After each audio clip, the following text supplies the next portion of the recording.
Muslims use Surah 532 to show that Islam does not allow acts such as the Fort Hood shootings.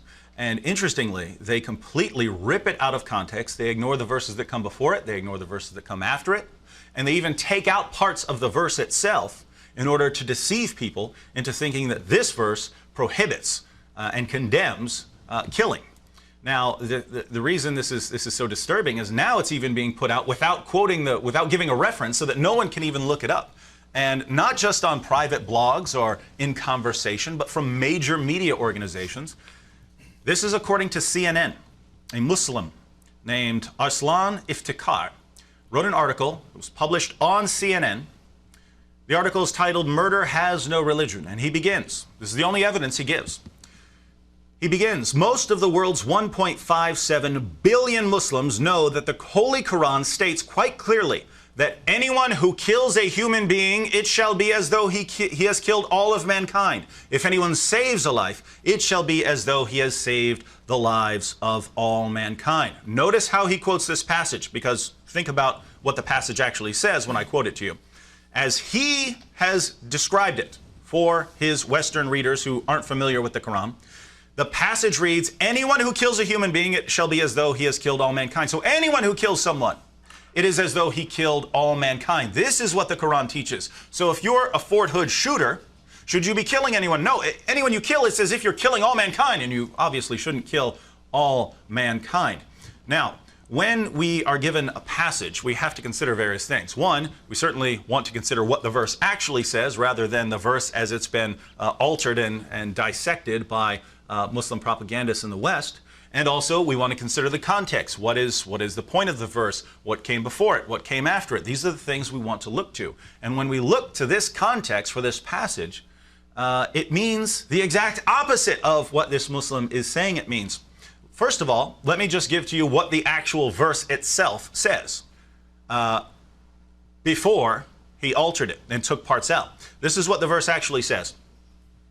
"For this reason did we prescribe to the children of Israel." Notice what this says. This isn't saying, "and we have revealed to you Muslims." This is saying that this is a law that was given to the Jews, the children of Israel, and this comes from the Talmud. Interestingly, it's not a revelation from God at all. It's a comment by a Jewish rabbi.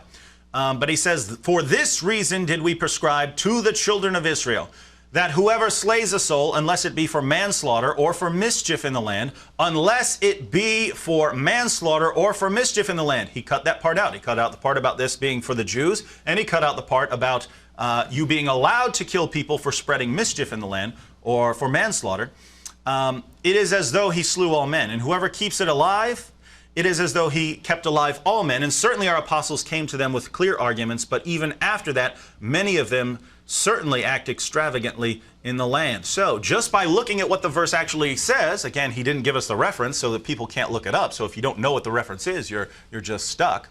But when we include the actual context, we see, one, that this was meant for the Jews, and two, that it doesn't say if you kill anyone, it's as if you killed all mankind. It says if you kill anyone, apart from these reasons for killing them, then it's as if you killed all mankind. Now, what happens when we consider the verses that come before it and the verses that come after it? This verse is sort of the conclusion of a passage about Cain and Abel. So Cain decided to kill Abel, and Abel says in the Quran, if you raise up your sword against me, I'm not going to raise up my sword against you. I will not defend myself if you come to kill me, Cain. Now, think about that. Can Muslims apply this situation to themselves? Can they say, this situation applies to us? Of course they can't. Of course they can't. Muslims believe they can defend themselves, and that if someone is coming to kill them, they can raise up their swords to defend themselves. So I don't see how a Muslim can ever apply this passage to Muslims in general, and they wouldn't want to, except for the fact that they can misuse the conclusion of this verse. So that's what we have, and Cain, of course, kills Abel, and then a bird comes and teaches Cain how to bury Abel. And then we have the verse about Allah prescribing for the children of Israel based on this situation, that if anyone slays someone, unless it's for manslaughter or for making mischief in the land, it'll be as if he has killed all mankind. And now we've considered the context before, and let's consider the verse after.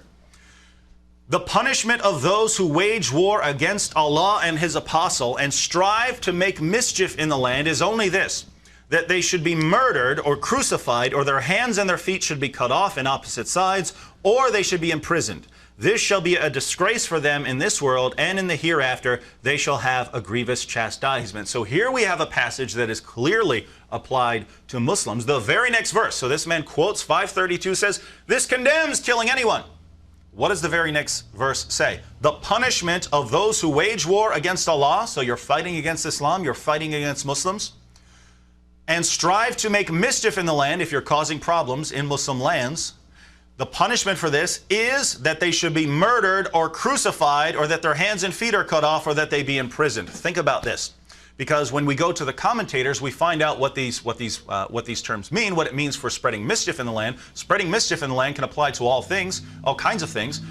Spreading Christianity or Judaism among Muslims, apostasy. Definitely, if you're bringing a military into a predominantly Muslim country and trying to conquer or enforce your own sort of government on them, this will qualify as spreading mischief in the land. But what we find is that if you're waging war against Islam, if you're in a war against Muslims, or if you're in Muslim countries trying to spread trouble, according to Islam, then Muslims are supposed to kill you. Think about Fort Hood. It's a military base, the military base of the United States of America, which is in a war with more than one predominantly Muslim country. The people who were killed were mostly people who are about to be deployed to these Muslim countries to go and, according to Islam, spread mischief, enforce the will of the United States in these countries. According to this very verse and the verse that follows, that this Muslim quoted on CNN to show that Islam is peaceful and would never allow a Muslim to fight against military targets here in the United States. According to the very passage he quoted, when we look at the context and when we quote the entire verse, are Muslims allowed to kill United States soldiers who aren't Muslims on a United States military base? Of course. The United States is making mischief and it's at war in Muslim countries. The very passage he's quoting specifically declares that a Muslim can kill these people. And Muslims twist it and make it sound as if this passage says that you can't. This is outright deception, and they get away with it not just in one-on-one conversations, but on the major media networks. And if you inform the media of this, if you call up CNN and say, let me tell you what this passage actually says, hey, read the entire verse, not how he misquoted it. Read the next verse and see what it says. Let's pull out the commentaries. Let's see what these passages mean. It's obvious what they mean. Of course this guy's misusing the passage. They will not care. It will not bother them that they are being used by Muslims to spread deception about Islam.